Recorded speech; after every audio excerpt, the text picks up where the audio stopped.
그 다음에 우리가 이제 모델링을 하다 보면, 개체하고 개체 사이의 관계를 맺어주는데, 중복해서 맺어주는 경우가 있어요. 그러니까, 뭐 같은 관계면 당연히 중복해서 맺어주지 않겠죠. 근데 의미적으로 보면 이미 그 관계에 대한 정보가 다른 관계라든지 다른 개체를 통해서 표현이 됐는데, 그걸 이제 다시 중복해서 맺어주는 겁니다. 그래서 예제에 있는 것처럼 교수가 어떤 강의실에서 강의를 한다.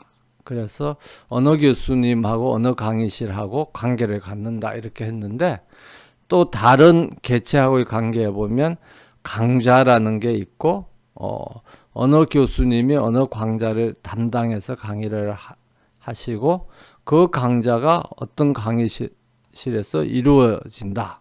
이렇게 하면 이 관계 위에 있는 관계가 나타내고자 하는 정보가 뭘 통해서 나타내는 거죠?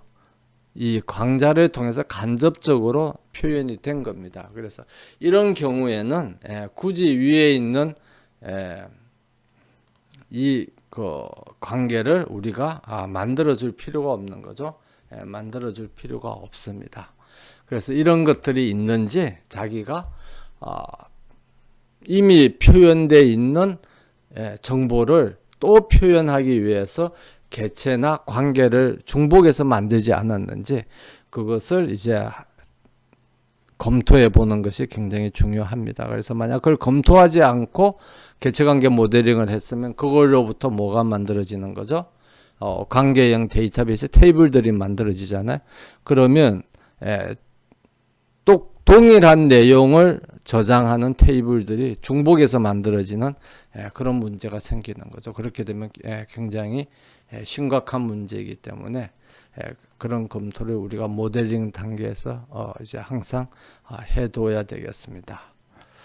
그 다음에 우리가 속성들을 이제 부여할 때 속성은 개체에 대해서도 부여할 수 있고 관계에 대해서도 부여하는데, 가능하면은 연관성이 가장 높은 개체나 관계의 속성을 부여하는 것이 나중에 우리가 데이터베이스 스키마가 만들어졌을 때 거기에 만들어져 있는 각각의 테이블들의 정규형이 우리가 관계형 데이터베이스 설계에서 공부하게 될 정규형의 관점에서 보면 굉장히 정규형이 높은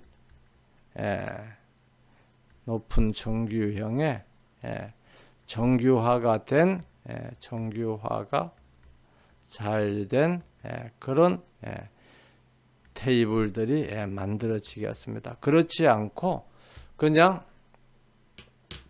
직관적으로 그냥 부여하다 보면 그 해당되는 속성들이 다른 개체나 관계에 부여 할당이 돼 가지고 나중에 데이터를 관리함에 있어서 이제 정규형이 떨어지거나 하는 그런 테이블들이 만들어지는 오류가 문제가 발생할 수도 있겠습니다. 그래서 예를 들면 강의를 하는데 그 강의의 강의실 번호는 강의라는 관계의 속성으로 맞는 거죠. 그런데 담당 교수의 연구실 번호는 사실은 강의의 속성이라기보다는 누구의 속성입니까? 교수의 속성이죠. 그러면 그 교수의 속성이고 그 교수님이 그 과목을 이제 강의라는 관계를 갖게 되는 거죠. 그럼 이 강의라는 관계에서 이 어떤 이 강의에 참여하시는 강의를 담당하는 교수의 연구실은 이 강의를 담당하는 교수를 찾아내고 그 교수라는 개체의 속성으로서 연구실 번호를 우리가 찾는 게 더 논리적으로 이제 명료한 겁니다. 그래서 항상 우리가 속성을 부여할 때는 어느 속성이나 어느 개체에 부여할 것인지 또는 어느 관계에 부여할 것인지 항상 검토를 잘 해가지고 가장 연관성이 높은 개체나 관계에 대해서 속성을 부여하는 것이 굉장히 중요하다고 하겠습니다. 그래서 이런 이제 그 오류들 아니면 모델링을 함에 있어서 고민해야 될 내용들을 이제 항상 염두에 두고 모델링을 하면 좋은 개체관계 모형을 이제 모델링 할 수 있고, 그걸로부터 좋은 관계형 데이터베이스 스키마를 찾아낼 수가 있는데, 그러면 예제를 한번 살펴보도록 하겠습니다. 그래서 예비군 편성의 개체관계도입니다. 예비군 편성의 개체관계도인데, 여기에 보면 학생이라는 개체가 있고, 이 학생이 제대를 하고 이렇게 오면 뭘 하죠? 병역사항을 이제 학교에 가서 신고를 합니다. 학교에 있는 예비군 부대에 가서 신고를 하면 그 학교에 있는 예비군 이 학교에 있는 예비군 연대본부 직원은 그 병역 사항을 받아서 이제 편성을 하는 거죠. 그리고 그 병역 사항을 열람을 해서 확인을 합니다. 그래서 이런 학생이 예비군이 새로 왔구나. 그러면 그걸 이제 열람해 보고 가장 적절한 부대에다가 이제 편성을 하게 되는 거죠. 그렇게 편성을 해서 예비군 대원 편성 카드를 작성을 합니다. 그 다음에 이제 예비군 대원 편성 카드를 작성하게 되면 이런 예비군이 국민대학교 예비군 연대에 이제 등록이 됐습니다 하는 것을 어디다가 통보를 하는 거죠? 동대본부에다가 통보를 하는 겁니다. 동대본부에다가 이제 통보를 하면 그 동대본부에 있는 그 직원은 무슨 이제 예비군 부대에 있는 직원은 주민등록 카드에다가 그 학생은 국민대학교 대학교에 있는 예비군 부대에 편성이 됐다. 이렇게 이제 기록을 해서 다시 지역 예비군으로 편성은 되지 않도록 이제 하는 거죠. 그래서 예비군 관리 데이터베이스를 학교 예비군 관리 데이터베이스를 이제 설계할 때 이제 이렇게 개체를 설계하고 관계를 설계해서 우리가 이 학생은 이제 데이터베이스를 만들었습니다. 그래서 뭐 얼핏 보면 굉장히 잘 돼 있는 것 같죠? 굉장히 잘 돼 있는 것 같습니다. 굉장히 잘 돼 있는 것 같고, 여기에 이제 이 표시는 뭐냐 그러면 이게 우리가 아직 뭐 나중에 하자고 한 건데 일반화 세분화 관계를 나타내는 겁니다. 그래서 일반화 세분화 관계를 나타내는 거죠. 그래서 예비군 부대 직원은 동대본부 직원도 예비군 부대 직원이고, 연대본부 그러니까 이 동삼 지역 예비군 본부에 근무하는 직원도 예비군 부대 직원이고, 대학에 있는 연대본부 예비군 연대 근무하는 직원도 예비군 부대 직원이라는 것을 이제 나타내는 겁니다. 근데 뭐 이건 이제 뭐 무시하고 없다고 생각을 하고 우리가 이런 모델을 평가해도 되겠습니다. 그래서 이 개체관계 모형을 우리가 얼핏 보면 굉장히 참 멋있게 되고 굉장히 복잡하게 돼 있고 굉장히 노력을 많이 들여가지고 굉장히 잘한 것 같잖아요. 그럼 이게 실제 잘한 개체관계 모형인지 그것을 이제 한번 살펴보면 그렇지 않아요. 그래서 조금 전에 설명한 것처럼 제시된 개체관계도는 업무의 흐름, 그러니까 학생이 제대를 하고 학교에 와서 대학에 있는 예비군 연대본부에 신청을 하고 거기에 따라서 그 학생의 병역사항이 예비군 편성이 되고, 그 다음에 그 편성된 내용이 지역 예비군 부대로 통보가 되고 하는 사건의 발생 순서에 따라서 모델링을 한 겁니다. 그래서 시간의 흐름에 따라서 모델링을 한 거예요. 그래서 우리가 시간의 흐름에 따라서 모델링 하는 것은 보통 무엇을 무엇을 분석할 때 이제 많이 사용되느냐 그러면 데이터베이스하고 응용 프로그램을 크게 나눠서 보면 응용 프로그램을 개발할 때는 시간의 순수에 따라서 일이 어떻게 이루어지는지를 이제 모델링해서 거기에 맞게 응용 프로그램들이 개발하는 경우들이 굉장히 많죠.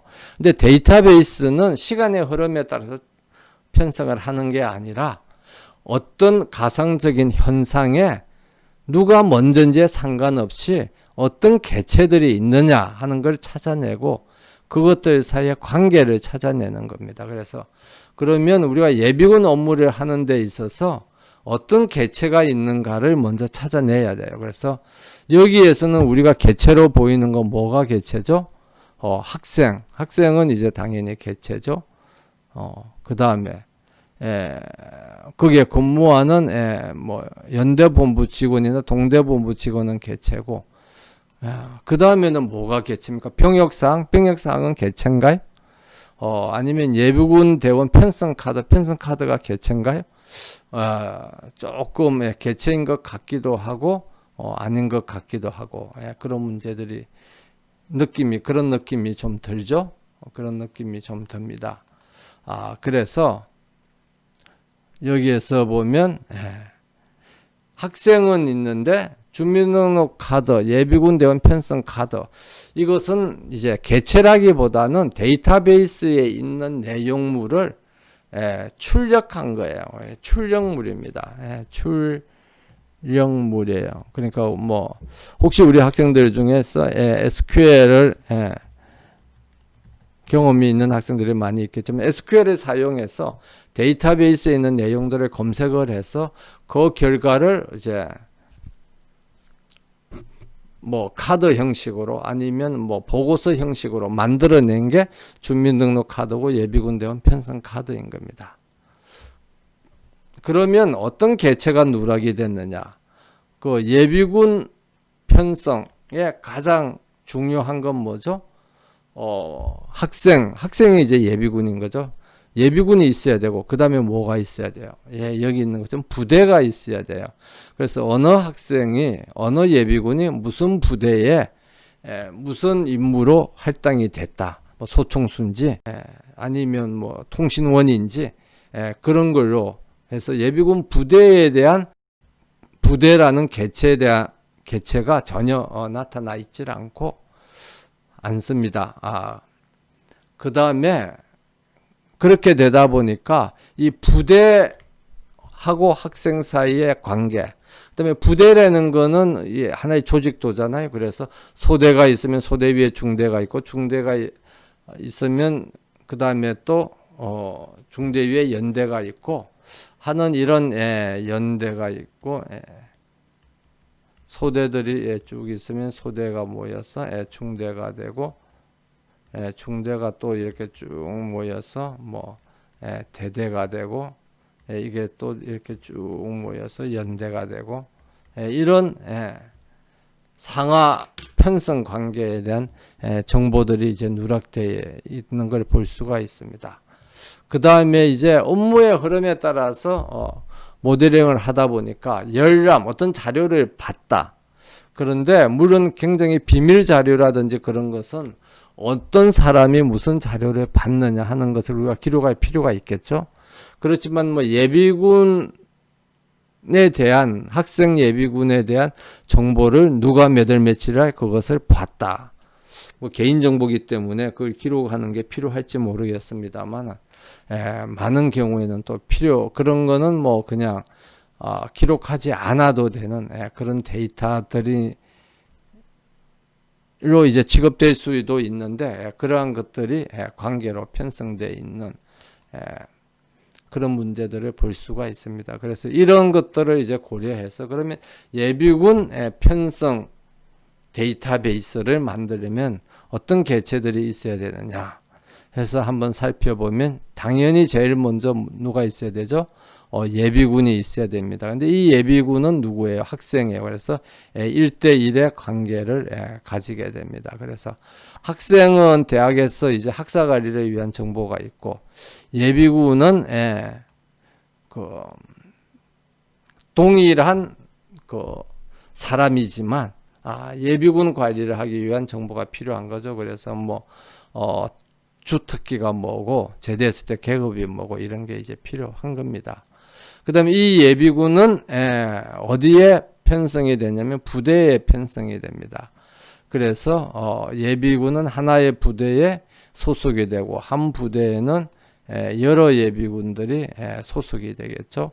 그럼 소속이 되면 거기서 직책이라든지 보직이 주어지게 됩니다. 소총수라든지 탱커병이라든지 그렇게 되는 거죠. 그리고 아까 말했던 것처럼 부대는 상급 부대가 있고 사급 부대가 있고 그래서 1대N의 이란 관계를 가지게 됩니다.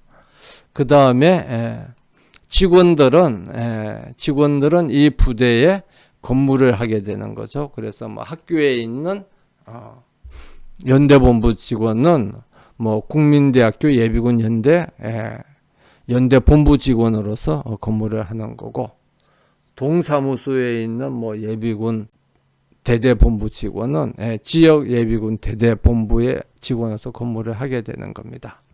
그 다음에 이제 예를 들면 혹시 나중에 그런 책임 관계를 위해서 어떤 예비군에 대한 접수를 어느 사람이 했느냐. 그래서 나중에 혹시 편성이나 이런 게 잘못됐을 때 누가 그렇게 편성을 했는지 하는 책임을 묻고자 하면 어느 직원이 어느 예비군에 대한 정보를 접수했는지 또는 작성했는지 그런 이제 접수 내지는 작성 임의의 이름을 써도 되겠습니다. 했는지에 대한 정보를 기록에 두면 이제 도움이 되겠죠. 근데 경우에 따라서는 이거는 기록을 안 하고 그냥 크게 중요한 것이 아니기 때문에 나중에 문제가 생기면 해당되는 본부 부대 직원이 책임을 진다 그러면 이건 이제 고려를 하지 않고 그냥 관계를 갖지 않는 식으로 모델링을 할 수도 있겠습니다. 이렇게 함으로써 우리가 보면 이렇게 수정된 개체 관계도에서는 뭐가 가장 눈에 띄죠? 개체들이 눈에 띄는 겁니다. 그래서 이 예비군 편성 데이터베이스에는 예비군이 있고 그 예비군은 학교에 소속되어 있는 학생이고 그 다음에 부대가 있고 그 다음에 그 부대에 근무하는 그 직원들이 있다. 본부 부대 직원들이 있다 하는 것을 우리가 파악을 할 수가 있습니다. 거기에 비해서 처음 개체 관계도는 어떤 개체들이 있는가 눈에 띄는 게 아니라 뭐가 눈에 띄는 거죠? 이 학생이 제대를 하고 난 뒤에 복학을 하면 어떤 순서로 신고를 하고 어떤 순서로 편성이 되고 그래서 그것으로부터 편성 카드나 병역사항 아니면 주민등록 카드들이 어떻게 만들어지는가 하는 그 흐름이 나타나져 있는 겁니다. 그래서 이런 흐름은 우리가 데이터베이스에서 개체를 설계하는 방법이 아니라 데이터베이스가 설계되고 나면 거기에 그다음에 데이터가 저장되고 나면 그걸로부터 예비군 대원 편성 카드를 어떻게 출력할 것인지 아니면 주민등록 카드를 있는 내용을 어떻게 검색할 것인지 그런 것들을 이제 파악하는데 도움이 되는 그런 이제 흐름 분석이라고 이렇게 볼 수가 있습니다. 그래서 우리가 항상 개체관계 모델링을 할 때는 이렇게 업무 흐름에 따라서 이렇게 모델링을 하면 안 되고 어떤 개체들이 있는가를 중심으로 해서 이렇게 모델링을 해야 되겠습니다. 이것으로서 우리가 개체관계 모형에 대한 공부도 끝내고 그 다음에 개체관계 모형을 모델링 하려고 그러면 어떤 기준으로 해야 되고 그렇게 모델링하면 과정에 있어서 어떤 오류나 잘못들이 자주 발생하는가 하는 것을 이제 살펴봤습니다. 그래서 이런 내용을 염두에 두고 우리가 실제 이제 어떤 특정 업무에 대한 아니면 특정 시스템에 대한 시나리오를 작성해서 그 시나리오를 가지고 실제 이제 모델링을 이제 해보면 개체관계 모델링이 이렇게 되구나 하는 이제 경험을 갖게 되고, 그러한 경험을 통하여 이제 데이터베이스 설계 능력이 증가할 수 있으리라고, 향상될 수 있으리라고 그렇게 예상을 합니다.